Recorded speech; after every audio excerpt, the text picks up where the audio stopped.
Buenos días amigos de Periodista Digital. Hoy tenemos con nosotros a Alberto Pizango, líder de la Asociación Interétnica de Desarrollo de la Selva Peruana, que en exclusiva para nuestro periódico nos va a comentar sobre su candidatura a la presidencia del Perú. Señor Pizango, buenos días.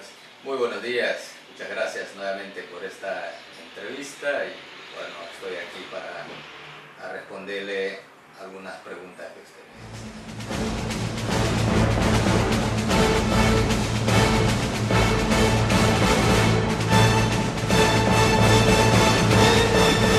Señor Pizango, ha causado sorpresa, digamos, que vaya a anunciar su candidatura a la presidencia del Perú. Dígame, ¿por qué lo hace? ¿Qué le ha motivado? Muy bien, muchas gracias. Siempre estamos en este tema de las grandes aspiraciones de los pueblos. AIDESEP es la organización que representa a 65 pueblos indígenas de la Amazonía y que esto a raíz de muchas de las propuestas que viene haciendo en 30 años de vida que tiene AIDESEP. El 27 de mayo de este año cumplimos 30 años y en esto desde el año 1995-97 los pueblos han venido impulsando o gestando ya un partido político. ¿Por qué estas aspiraciones? Porque los pueblos se dieron cuenta de que si no tienen una herramienta política como es un partido político que les permita llegar a objetivizar sus grandes propuestas, no van a poder lograr por más que planteen propuestas reivindicativas, ¿no? Y entonces esto ha hecho de que ya los pueblos dijeron de que en el 21 Congreso Nacional de AIDESEP dijeron de que constituyamos o confirmemos nuestro partido político, y es a partir de allí que están los pueblos impulsando esto. No es de que Alberto Pizango está lanzándose a la candidatura, simplemente de que los pueblos aspiran a eso y estamos, ya se ha creado el partido político que se llama Alianza para la Alternativa de la Humanidad y cuya sigla es el APU. Esto es lo que los pueblos están impulsando y por eso es de que el día 23 para el día 23 se había acordado, digamos, una presentación del partido y las aspiraciones de los pueblos. Sin embargo, esto de acá, por cuestiones de que se ha visto, no iba a tener mucha implicancia y que también los dirigentes no iban a venir, dado de que se está viviendo una fiebre de elecciones municipales y regionales. Entonces, la fecha era inadecuada, por eso es que lo han pasado para el día 28 de octubre. Señor Pizango, una pregunta incómoda, ¿no? Algunas fuentes, algunos medios de comunicación en algún momento han dicho que esta motivación de Alberto Pizango o AIDESEP o la Alternativa para la Humanidad podría estar financiado por Venezuela. Cuéntenos ustedes, ¿miente eso? Bueno, yo le digo sinceramente, muy categóricamente, esto no solamente nos han dicho esto se viene manejando desde el año 2008, cuando los pueblos emprendieron movilizarse por los 102 decretos legislativos que había emitido el gobierno sin la consulta o violando el convenio 169, ¿no? Que que tiene rango constitucional. A partir de allí es donde nos dicen de que por qué AIDESEP promueve esto con el apoyo de la cooperación internacional. Por eso es de que está conspirando, hay una conspiración internacional. Aquí está la intervención de Hugo Chávez y resulta pues que eso no tiene ni pies ni cabeza, digamos. Esta versión para mí es una cosa más ofensiva hacia los pueblos, porque los pueblos salieron a la protesta porque han sido afectados directamente a sus territorios y con ello a su vida, ¿no? Eso es lo que pasa y no hay ninguna intervención, digamos, acá de Hugo Chávez o del presidente de Venezuela. Eso es lo que yo podría decir y lo digo con toda sinceridad.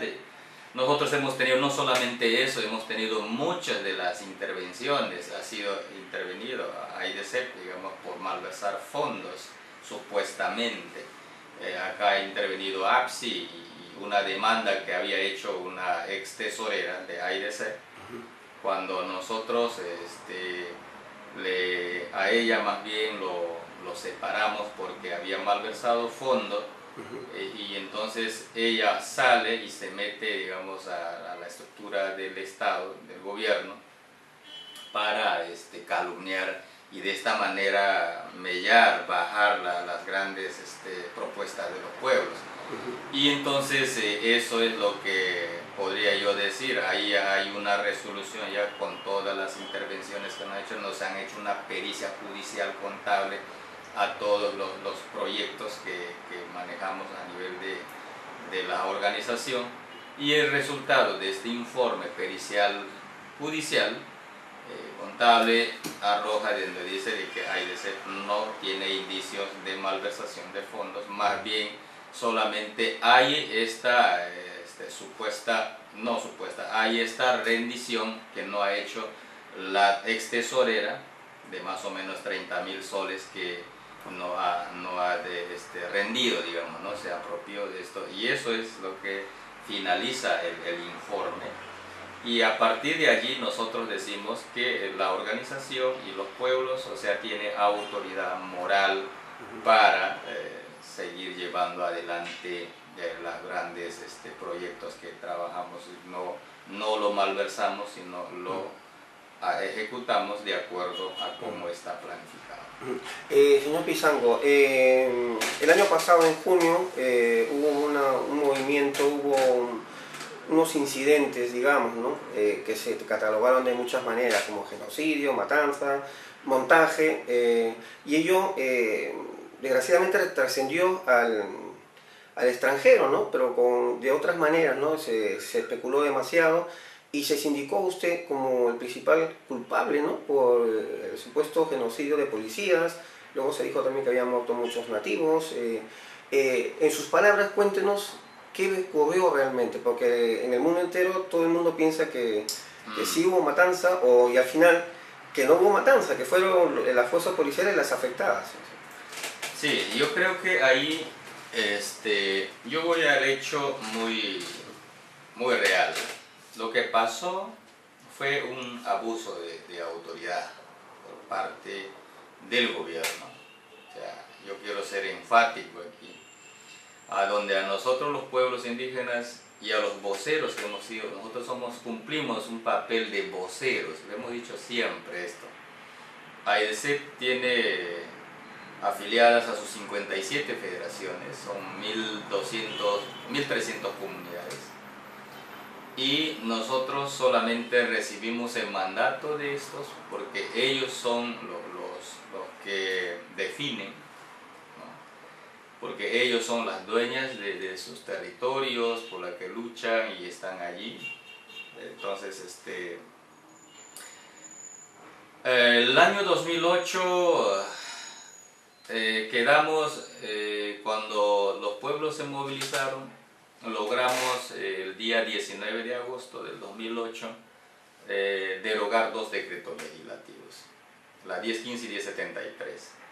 Ahí mismo nosotros acordamos con el entonces presidente del Congreso de la República, Javier Velázquez, que firmamos el acta donde se decía de que se va a constituir una comisión multipartidaria para que evalúe esos otros decretos legislativos y, de ser lesivos e inconstitucionales, se pueda también derogar. Resultado de que el 13 de diciembre del 2008 esta comisión multipartidaria dio su informe, y el informe decía que 10 decretos legislativos deben ser derogadas porque son inconstitucionales y violan el derecho internacional. internacional, convenio 169. Punto, hasta ahí quedó bien. Frente a eso, nosotros hemos dicho que vamos a esperar la voluntad del gobierno de que derogue esos otros decretos legislativos que la comisión multipartidaria ya había emitido su informe. El resultado de eso pasó y que los pueblos nuevamente, porque el 19 de agosto no se había levantado la movilización, se había suspendido nada más. Entonces los pueblos deciden nuevamente en el 2009 reiniciar la movilización ante esta desobediencia, digamos, ¿no? Claro. Por no cumplimiento del gobierno de derogar, a pesar de que existió este informe de la comisión multipartidaria. Ahí es donde reiniciaron el 9 de abril del 2009 y que terminó pues lamentablemente en un hecho sangriento donde se mataron entre peruanos. Se llegó a esto, de las cuales yo he sido muy claro, yo no estuve allí, porque se dijo de que yo soy el culpable, de que yo haber instigado, haber llevado a estos hermanos. Yo le digo, los pueblos han estado ahí 55 días y no hubo ninguna acto de violencia. Los pueblos se mantuvieron. Es más, el día 4 de junio, cuando el Congreso de la República nuevamente, con todas sus artimañas, los congresistas de este gobierno del APRA, comienzan a boicotear y no tomar en serio las cosas de que derogaran estos decretos legislativos, es donde los pueblos dijeron, vamos a retirarnos. Ellos acordaron, hay una acta donde acuerdan con la policía de que los pueblos se retiraban a las 9 de la mañana del día 5 de junio. Entonces, ¿por qué? Porque estaban ahí, tú sabes de que ahí hubieron más de 10.000 personas y que necesitaban movilizarse nuevamente, o sea, volver a sus comunidades. Pero antes de que esto ocurriera, el gobierno pues mandó, digamos, a las fuerzas policiales y se dio la orden de desalojo, prácticamente con ello la masacre a los pueblos. Y esto es lo que ha sucedido el día 5 ya de junio específicamente. Yo me entero por la radioprograma de a las 7 de la mañana, porque yo vivía por Ventanilla, entonces yo salí de ahí para llegar a Ercas casi como una hora. Entonces yo acá debía llegar a las 7:30 y en el carro, cuando estaba viniendo en el bus, me entero, o sea, la noticia que decía de que hay una balacera, hay una orden de desalojo y que ya estaba matando a indígenas ahí en esa zona, específicamente la Curva del Diablo. Eso es lo que pasó. Cuando yo llego aquí a la oficina, inmediatamente, como tenemos acá un hermano que tenemos medio de comunicación, un responsable de comunicación, entonces me dice él, lo que tenemos que hacer es ahorita mismo llamar a la prensa internacional y hacer las declaraciones de lo que está pasando. Entonces, llamamos y la prensa internacional nos dio cobertura, nos dijo que nos vayamos a su local. Nos hemos ido allá y entonces fue ahí donde yo dije de que se están matándose entre peruanos y que era una masacre, lamentablemente. ¿Por qué? Porque el gobierno hizo valer más los intereses de las grandes transnacionales y no los intereses de los pueblos del Perú. Eso es lo que pasó. Señor Pizango, hay unas fotos que dieron la vuelta al mundo y precisamente en la revista Caretas de aquí de Perú, en la cual esto del ataque de la policía a los nativos resulta que no es lo que parece, ¿no? ¿Qué explica usted al ver la foto que la estamos mirando justamente? Yo creo que como acá es una situación, yo no soy experto, digamos, ¿no?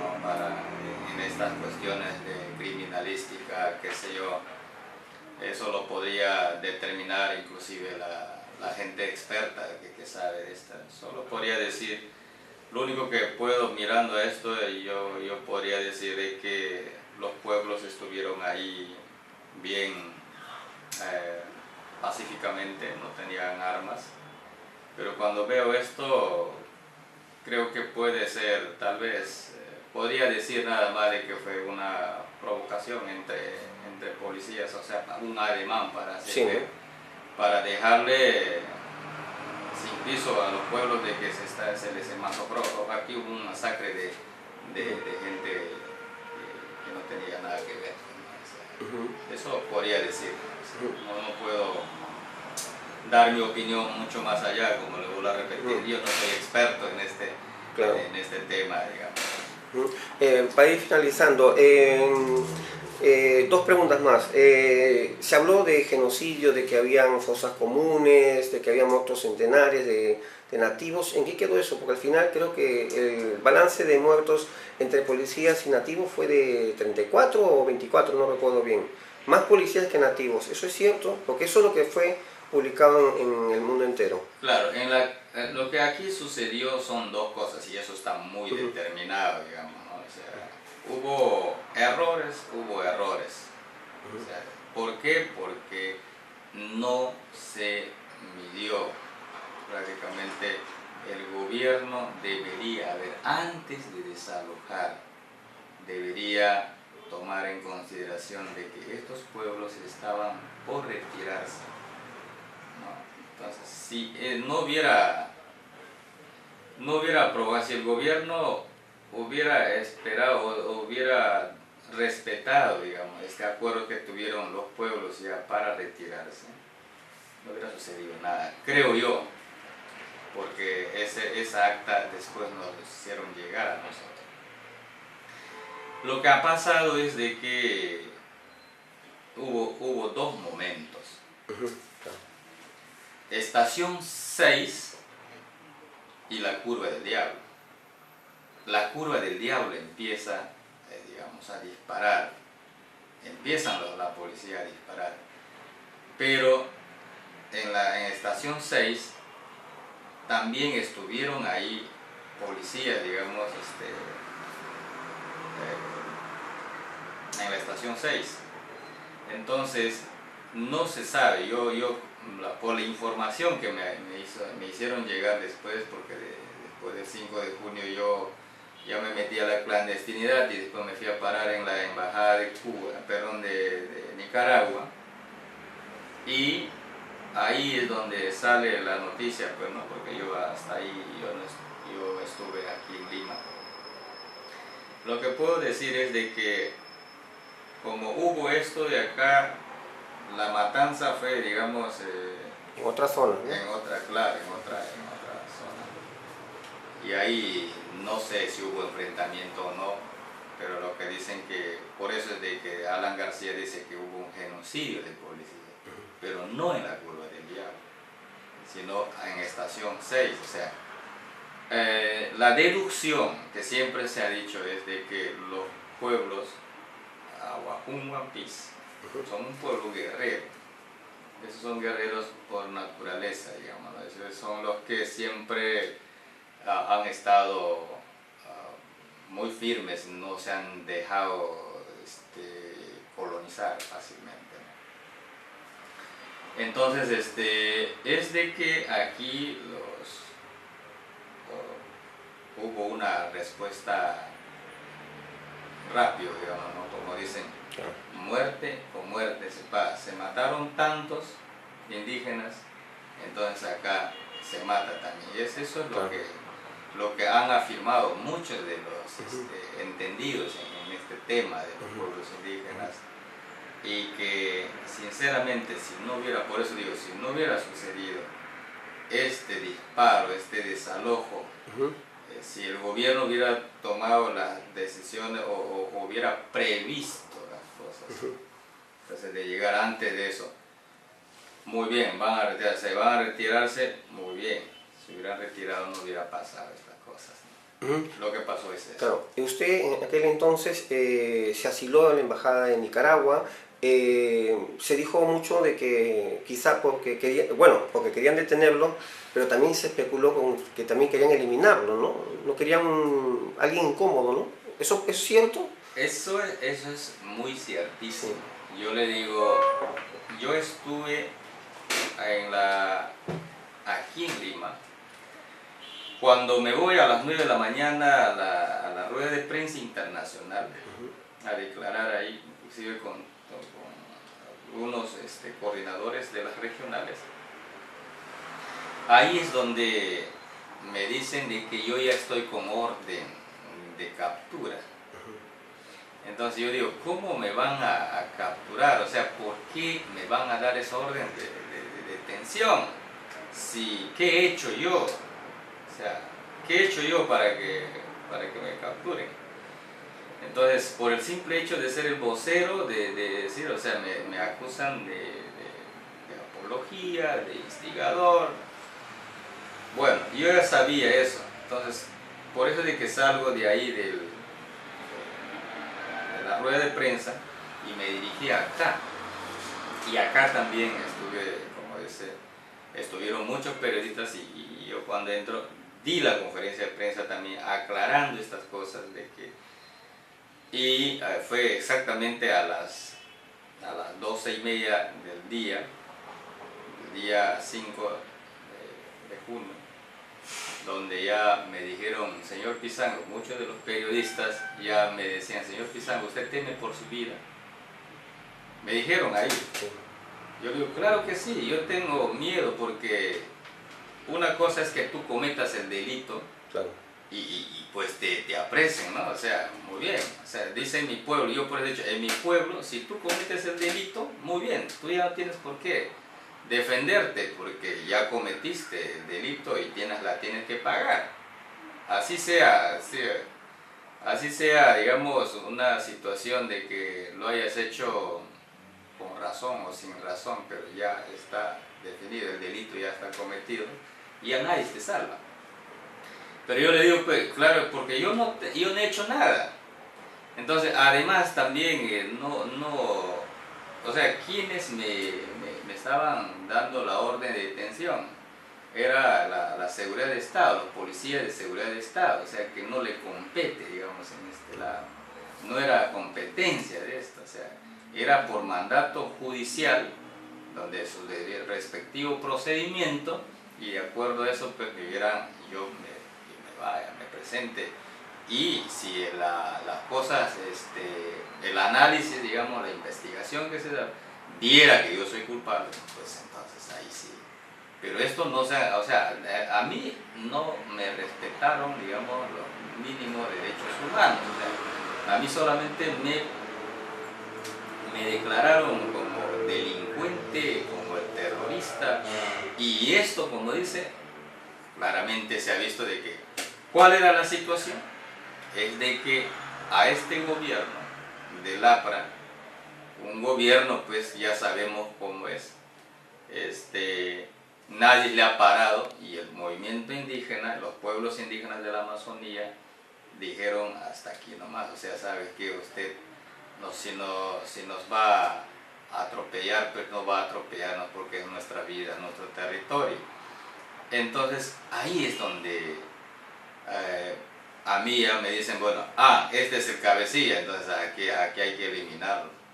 Ese es el único, o sea, como dicen en el viejo dicho criollo, dice, o sea, cortado la cabeza de la culebra y ya está.